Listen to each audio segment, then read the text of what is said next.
August the 4th be with you. And on August the 4th, we are bringing you here at State of Flux the fourth in my chain of monthly Star Wars breakdowns. This time we're covering the fourth film in the franchise, the first taking place canonically, Star Wars Episode 1, The Phantom Menace. And this should be an interesting video, because this is a film that I think is the most maligned of all the Star Wars movies. It has the most hate propelled at it, and some of that I understand, but I think most of that vitriol is completely misguided. This movie isn't a bad movie. It's certainly not even the worst Star Wars movie. That discussion will be happening possibly even next month. We'll see. Teasers coming up.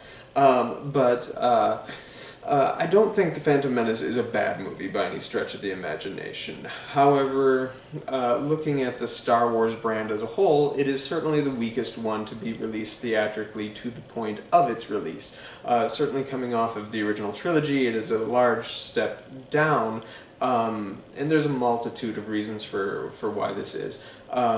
Some of which I think could have been easy fixes, or at least more palatable fixes, and I'll try to address those towards the end. But I don't want to have like a negative video about The Phantom Menace, because The Phantom Menace already gets a lot of negativity. Let's talk about the positives, of which I think there are many. Special effects. This is a special effects driven film. When George Lucas came on board doing the prequel trilogy, because originally he announced he was going to do his trilogy of trilogies, and then there was going to be 4 trilogies or whatever, scaled it back and said that there was just going to be the 3, maybe someday he'd do 1, 2, and 3, and eventually he did, but he wasn't necessarily going to be the one to direct them, but he wanted to really propel forward the visual effects. And so that is why George Lucas helmed these movies himself and didn't pass it off to other filmmakers as he had done with the previous trilogy. He figured that this is potentially career-ending work. If you lose a ton of money, or you make a movie that doesn't land well, or the visual effects don't come together or something like that, that could end your career, and he didn't want that to happen, so he decided to helm those movies themselves. There's an excellent series called The Directors. George Lucas is covered in one of them, and he talks about this a little bit, and I thought that was quite interesting as to why he was the director of episodes 1, 2, and 3. But Lucas is a fantastic visual filmmaker, and he was able to bring it together. And I think this, of the 3 prequels, is the best looking prequel, because it still has a lot of practical effects, a lot of practical sets, and finds an integration to the digital effects. And that integration is quite strong. One problem that comes from that is, this is technology from 21 plus years ago, 22 years ago now, heavens. So the digital effects aren't gonna look as strong as certainly the Disney trilogy of Star Wars films. But also they were rendered in 1280, whereas things now are being rendered at what we're displaying the films at. So they do not hold up to perfect scrutiny like any practical effect ever would or could. That said, I don't think that makes them bad. I think they're great for their time. Jar Jar Binks still looks pretty darn good. The eyeline breakdown isn't always there, but by and large, they're doing a lot of work to make that thing happen. And I think characters like Watto and Sebulba look fantastic, given that they weren't really anything there except for like a little rod puppet thing that was just as a stand-in to capture light. Quite neat how they went about doing that. The special effects in this film are great, so that is one of the highest selling points of this film. Plus, I think this film does have some interesting characters. Certainly not nearly as interesting or archetypal as the original trilogy characters, so that's maybe why people don't latch on quite so well. But I do like the sort of rebellious Jedi, but he's not like a roguish figure like Han Solo was, Qui-Gon. No. He's rebellious in that he is even keel. He is very much a Jedi in sensibility and in presentation of himself, but he isn't necessarily going to do what the Jedi Order would have him do. I like how Liam Neeson plays it. It's an understated performance, but it really kind of works. He has a warmth that is really kind of nice, and honestly missed in the subsequent films. Ewan McGregor in this film is fine, not great. However, he will become the standout of the trilogy. He's playing the character a little young, certainly younger than he himself visibly looks, but he's good. And for all the people who like make fun of Mark Hamill's "no" when he finds out about Vader being the father, spoiler alert, or the end of Revenge of the Sith with the "no," Ewan McGregor sticks the landing on his "no" when Qui-Gon gets stuck.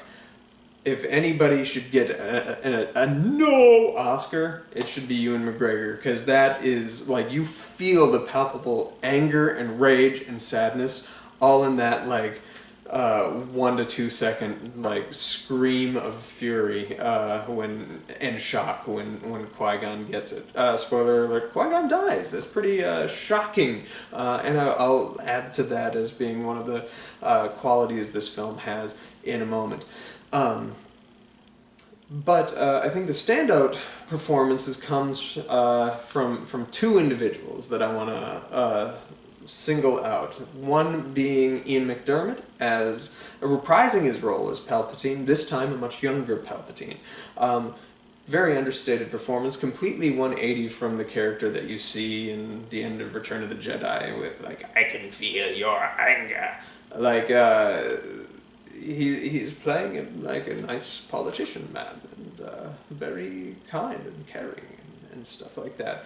But you get little moments. There's a moment where he and Queen Amidala are talking, and she reveals that she's going back to Naboo, and he's like, "No, Senator, you can't do this. It's a death," and stuff like that. And then when she walks out of the room, for an instant of a split second, like it's literally less than a second long, he goes from a concerned face to just the slightest of a smile. I watched this movie a dozen times. I've never noticed it. Once I noticed that, I was like, it just blew me away how great that micro moment is. And I urge you to watch it. It's his second to last scene in the film. His very last scene is at the parade. His second to last scene, it's the very end of that moment right before they go off to Naboo to have their Star War.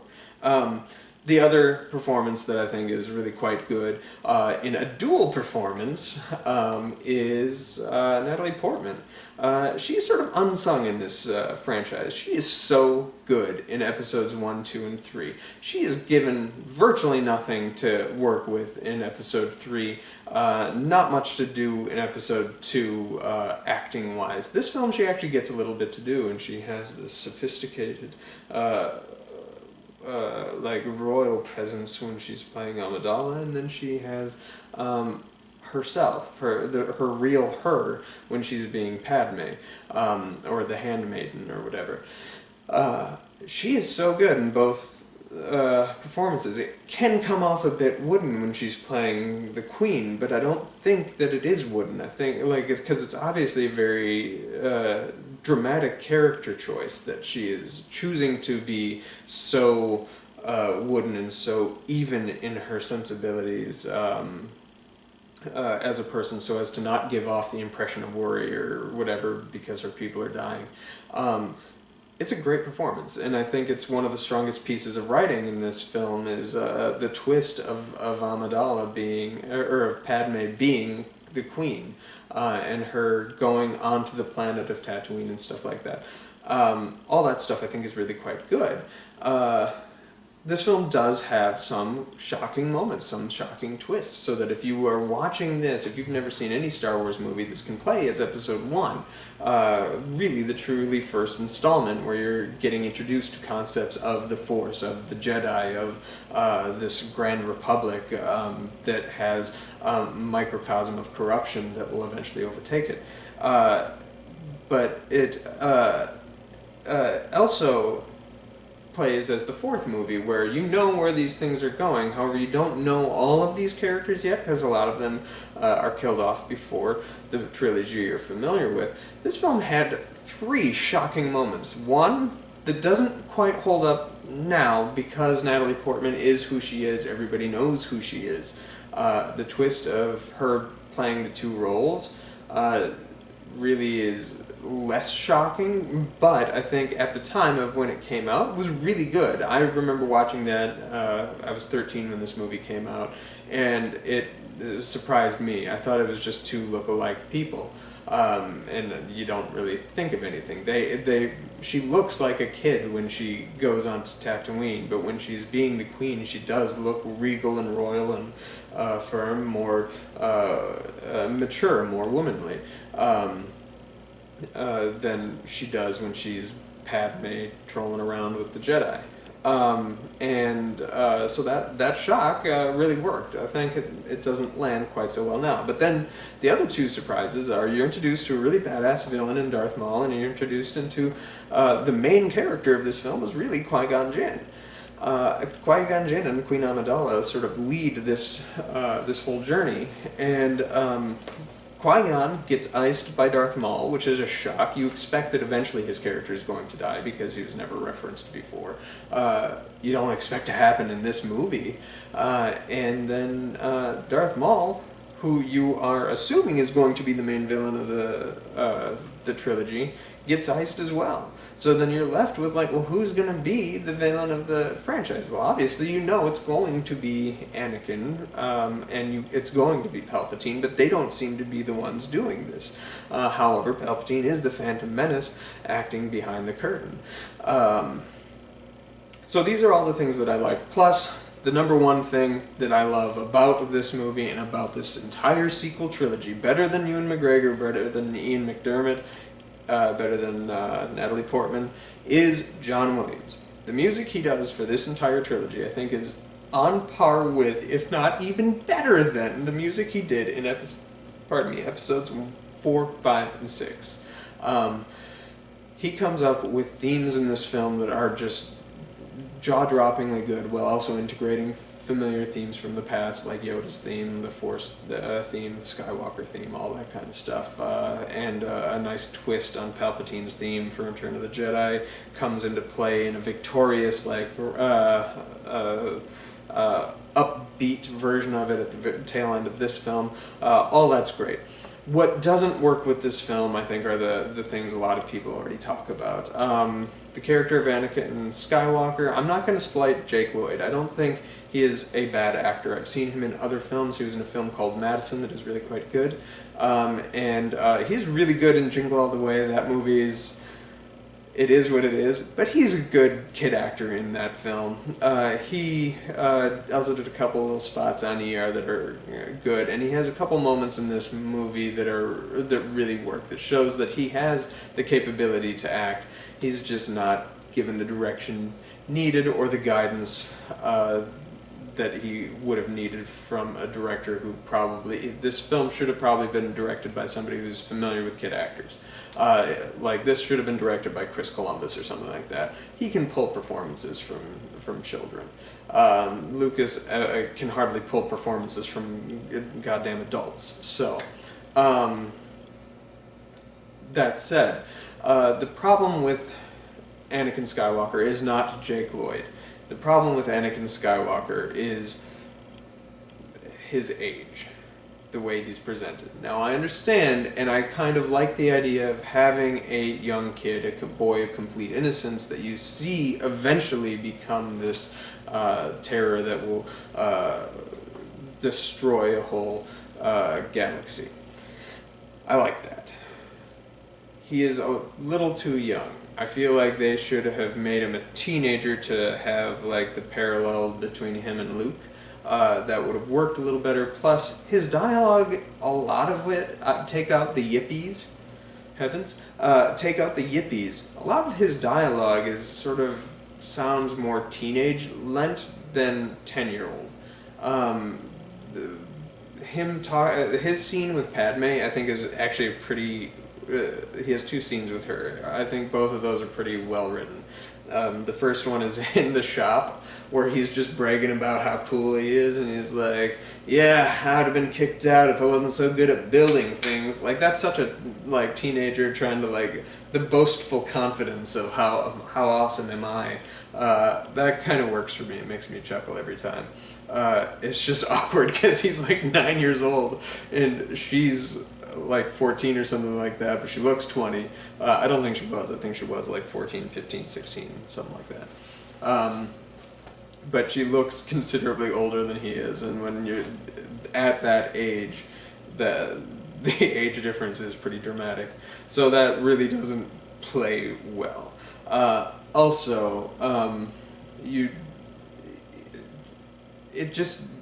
There's no hinting that he could even potentially go this darker route to foreshadow a Vader. It's just not there. And I think that comes from the writing. That should have probably been retooled a little bit. The Jar Jar Binks of it all is pretty detrimental to the film. But I will say this, Ahmed Best is quite good at playing the character of Jar Jar Binks. Sounds like George Lucas sort of let him ad-lib a lot of his scenes and kind of do his own thing.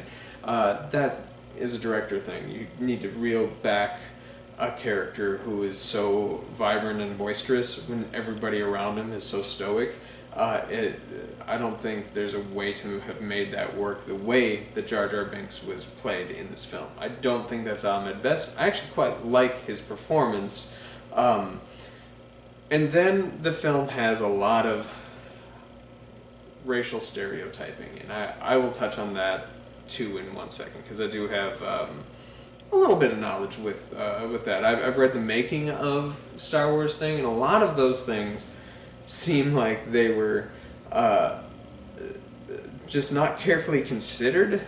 And then when you put a lot of not carefully considered things together in one movie, it does become like lavishly and annoyingly in your face at how cringy the whole thing is. But I will say that most of it, I think, if you've read the making of Star Wars Episode 1, the Phantom Menace book, fantastic book. You should read it. It is really fascinating. If you've read that, most of it is unintentional. It's not intentional to slight them and stuff like that. They weren't specifically looking for a voice that sounded like the "give me money" thing. They were bringing in voice actors, and whoever had the best handle on a voice, that was who got the job. And again, you put a lot of those people together, it sounds profoundly prejudicial. And that's an unfortunate reality of the film that will never be able to be pulled away. There's no fixing that in any of these movies. If this movie didn't have Jar Jar and didn't have the green aliens with big red eyes, I can't remember their names right now, Newt Gunray and stuff like that. If it only had Watto, it wouldn't have necessarily been as in your face. But when you have Watto, you have Newt Gunray, you have Jar Jar Binks, you're looking at it as like, this is sort of a weird white savior movie, and that's not cool. The one other thing I want to say about Jar Jar Binks, in defense of Jar Jar Binks, he serves a purpose. He's the only real archetypal character in this film, whereas the previous trilogy, every character was built upon archetypes. This movie doesn't really have that, by and large. A little bit with Anakin, or at least his arc throughout the trilogy is designed to be the hero's journey. And you get the starts of that in this film. The only archetypal character in this one is the Jar Jar Binks character, outside of, I guess, Qui-Gon is the stand-in for Obi-Wan, who's the stand-in of the mentor. Jar Jar Binks is the fool. That's his archetypal purpose for this film. Now, I've heard it argued, when I presented this argument in the past, he serves a very specific function. He is the fool of literature's interpretation. People will often hit back at me like, that Jar Jar, sure, he's a fool, but they've already had that before with C-3PO. C-3PO was by no means a fool. He did foolish things, or he wasn't always aware of the full plan of action, but his narrative purpose was to be narrator, along with R2-D2. Oddly enough, both of them are kind of stripped from that purpose in this film, but Jar Jar Binks is the first fool character, and probably the only fool character in the entire 12-film franchise, theatrical film franchise. And the purpose in like literary means for the fool is to lead to your protagonist's downfall. That is the purpose of the fool. He makes choices that lead to the end, and that is Jar Jar's function. Not only in this film, but in other films. His oopsies is what pulled the Jedi into the story to begin with. It's what pulls all the different characters together, and it's his character that allows for the creation of the Grand Army of the Republic, which then leads to the destruction. He is a vital character for that purpose. His execution may be questionable. That is undeniable. But I do think he serves an important function. So I will always stand by Jar Jar Binks for that reason. I would have played him a little more like Goofy or something like that, and a little less racially motivated, or evocative rather. But yeah. So, how do you fix this film? Because I've already stated, I don't think this is a bad film. I think there's certain fixes that could have been made to make this tighter and make this more immersive Star Wars experience. This film doesn't really give you a whole lot you're familiar with. It certainly gives you Tatooine, and the stuff on Tatooine, I think, is some of the strongest stuff in the film. However, the film comes to a dead stop once you get to Tatooine for like 35-40 minutes. The Naboo stuff and the Coruscant stuff work a lot better if you remove the Tatooine of the film out. I think it has a much more even flow. This film kind of has starts and stops. A lot of them, and it doesn't have a distinct good flow. If you remove the Tatooine stuff, that works a lot more even. So, one proposed fix you might do is have Anakin have been discovered in the opening scene on Tatooine, and then bring him into the fold that way. And then have the whole film about being whether or not this kid is too old to learn. He might have darkness inside of him that we can't control. There's that aspect of the film. Or you could leave it as is and keep it as the film works. Then Naboo is kind of just a completely alien world to us, which is perfectly fine. But I don't know why did that have to be Naboo? I don't understand why Naboo isn't Alderaan. Right? Like, Alderaan makes more sense. We've never been there. It's only something we've talked about. And in episode 4, Alderaan blows up. It's also the home planet of Princess Leia, so you create a familial tie. Why didn't they just simply have this film be about how Alderaan gets sucked into this war, and that's what really ignites the Star Wars? That, I think, would have made us, like, it's a simple fix. It doesn't really change any story elements, but it creates this, like, drumbeat of dread that you know this planet's destiny is to explode. All the people on it that you're fighting for survival, this important queen who you know will probably inevitably be the mother of the princess that you're familiar with from the old trilogy, and the mother of the child that will be the one to take on his father to prevent the galaxy's destruction in Return of the Jedi. Like, just by doing a simple name change from Naboo to Alderaan, I think works remarkably well. Plus, it gives poignancy to when Alderaan explodes. In the original trilogy, the explosion of Alderaan really is kind of a poignant, strong, sad moment, but it's dulled over time because you never go there. You spend less than 30 seconds on Alderaan in the entire 12-film franchise, and it happens in Revenge of the Sith when the baby's being delivered. Well, why wasn't the baby just born on? But whatever. I digress. I think Naboo should have been rechristened Alderaan. And there you have it. I think that would work quite well. I do like the idea of not having a main hero or a main villain. I like that they're both taken out in this film because you don't know where it's going to go next. That works for me, and I wouldn't change that. My thing to beef up the quality of this film, do the name change and create Anakin, age him up to like 14, something like that. The pod race in this is really cool. I think that's one of the strongest scenes. The lightsaber fight at the end is really good. Super, super good. That's probably my favorite part of the movie is that whole bit. So yeah. What are your thoughts on Star Wars Episode 1, The Phantom Menace? I think it's a 3-star film. It's a good movie. It has its problems. And I think the problem is basic expectations.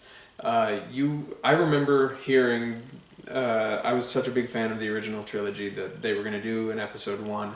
I remember hearing that and being like, oh shit, it's going to be the Clone Wars! Woo! And this film isn't. None of these films are really about the Clone Wars. It's about that a little bit. What these films are about how a republic goes from like high level of work to a empire. How does a republic go from being a republic to being an empire? And I like that this film does it. It's not with an explosion. It's not with terrorist activity. It's through the taxation of trade routes. It's through exploiting flaws in a system that we perceive to be perfect that aren't. Exploiting those imperfections are what lead to the turmoil and the tyranny that will become the empire. And I think that that really works for me. So yeah, but that's also not like as much and interesting as that isn't the what I wanted to see from this movie as a fan of Star Wars, because I'd already watched those movies over and over and over again for 10 years by the point that this movie came out,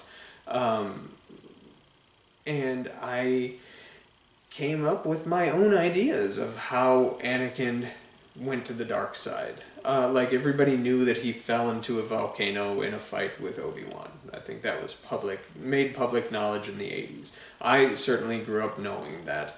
And to see it eventually was pretty cool, but you build up in your head like how do you get to that scenario, and these movies aren't that. I don't think that these movies are bad though. And I think the prequels get an awful lot of hate from my generation and generations before me that are by and large undeserved. But it all comes with expectations. The people who love the prequel trilogies now love them because they grew up with them. Younger generations don't have that same problem because they probably started by watching episodes 1, 2, and 3 and watched them chronologically. 1, 2, 3, 4, 5, 6. So you don't have expectation behind it. So I think that's this film's biggest flaw and why people were so down on it. But interestingly enough, if you read the reviews of the time, by and large the reviews were pretty positive. If you read the Rotten Tomato breakdown of the reviews, they have reviews up there from like 2000, basically when this movie came out. Most of those ones are positive. The ones that are negative are the ones that came out and trickled in over the years, especially around 2002, 2003, post Attack of the Clones. Attack of the Clones was the turning point of let's hate on George Lucas. It wasn't the Phantom Menace. That sort of history has rewritten that. I remember distinctly coming out of this film and seeing it with friends, and all my friends, every single one of them said it was their favorite Star Wars movie. And I was the holdout saying, well, no, it's not as good as the originals. I definitely remember having that conversation with a couple kids, and it's weird because people turned on this one so fast. But yeah, I like this movie. I think it's a 3-star movie. It's certainly not as bad as its reputation, and people who do hate on it should probably go back and just give it another chance. Watch it through the lens of, this is number one. This is designed to introduce you to everything. So watch it through that lens. Also watch it with a kid. I did. My kid quite likes this movie. She didn't like it as much as she liked the original trilogy. Return of the Jedi, she really responded well to, so she was pretty excited to watch this, and she was not, because I showed this one to her fourth. She found parts of it kind of boring, but Jar Jar plays so well for a young child. Also, child Anakin plays well for a young child. It's seeing yourself in these movies, which you didn't have a posit for yourself in the original trilogy. This one actually has a kid, so kids tend to latch on to Anakin quite well. The pod race scene is really cool. She really thought that was pretty exciting, but this movie does take quite a while to pick up and move, and you could tell she was kind of getting bored, especially in the first few minutes. The opening scenes of this movie, I think, are some of the weakest of the whole film franchise, in that it just doesn't rope you in. But she loved seeing Yoda, and she liked all the stuff on Coruscant. Basically from Pod Race onwards, she liked this movie, and responded well to it. She was laughing at the Jar Jar jokes and stuff like that. So watch this movie with a kid. It plays completely different than watching it as a sad adult alone on a Saturday night, you know what I mean? But anyway, thanks for watching me drone on about the Phantom Menace. I think this is a good movie. I want to hear what you have to say about it. If you don't like this movie, why is it? Besides just saying Jar Jar is silly. Yeah, Jar Jar is silly and stupid. Who cares? That's his point. That's his function. What about the film is not good? You can attack special effects. Special effects, I promise you, will not age well. Everything that you watch today, Avengers and stuff like that, everything is rendered at today's maximum output power. 10, 15, 20, 30 years from now, the special effects won't look as good and won't be able to be changed because they are digital.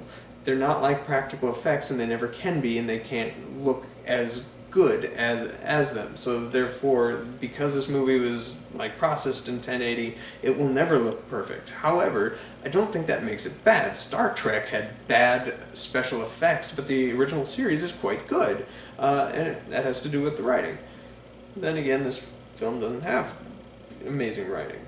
This should have been polished by I'm droning. It should have been polished by somebody who knew how people spoke in real life, because George Lucas apparently doesn't. But I like Lucas. This is a good movie, 3 stars. Sound off in the comments. What's your favorite thing and least favorite thing about the Phantom Menace? Drop that below. Next month, we are going to be discussing Attack of the Clones, and that should be a much more interesting conversation. Stay tuned.